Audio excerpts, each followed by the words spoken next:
Okay, so in our previous lesson we imported random and we used random to help us create a coin flip application. Now let's have a look at how we could develop that a little bit further and to change it a little bit. So if I did, so from random import randint. Okay, so basically what I'm telling it to do is to open the file or the directory called random, and I'm importing a part of it which is called randint. Randint basically just stands for random integer or random number. So let's have a look and let's say number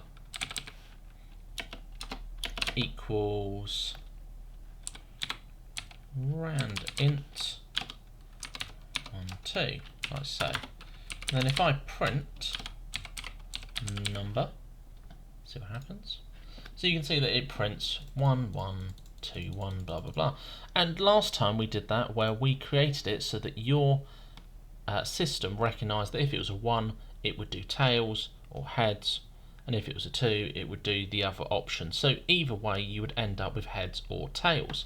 So what you could do is you could create a very simple dice roller, and to do the dice roller you just do that. You just change it so that you have 1, 6, and what happens is it then randomly generates a number between 1 and 6. So each time you push run it will keep changing that. So what you could do is, again, if you wanted to roll more than one dice in range, let's say 6, do my colon and tab across, it then means when I run this it ends up printing it 6 times. Not quite what we wanted though, because we want it to change it and randomize it each time. So what you can do is you can set this so that it changes, and to do that you want to put the variable within the box.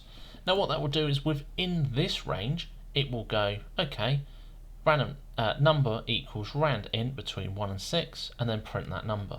So what it will do is it randomly generates it, then prints it, and then randomly generates and prints it and keeps looping, which is why you can see that these numbers are all different, which gives us this option. So it means that you can very quickly create a dice roller that is very easy to use. You could even add an input here that allows the user to select more options. So how many times should they roll the dice? So we could just call it roll and equals input bracket, and then we write our questions here. So how many times should the dice be rolled? So what we can do, and then change this to roll. Let's see how this works. Okay, so you can see that I got an error there. Can you remember why I got the error? Now you get the error because I haven't told it to be a number.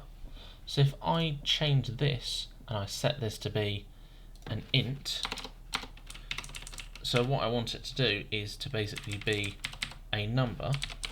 Now you get an error again if I try and run that, because it's going to this line. It's because I haven't finished the bracket off here, because I added a bracket here and didn't add one at the end. So you need to make sure that you put the bracket there. And then I'm telling it that I want it to be a number, so an int every time. So when I run it, I can choose how many times I want it to roll the dice. Now bearing in mind, the higher the number, the slower your computer will load it. So if you start doing like 10 million and things like that, then you can crash this. So try and avoid crashing it and just use slightly smaller numbers, something a bit more manageable, and you can see that it takes a few seconds for it to load and then it prints all the information out. So have a go at, just to start with, changing and developing your coin flip into a dice rolling app.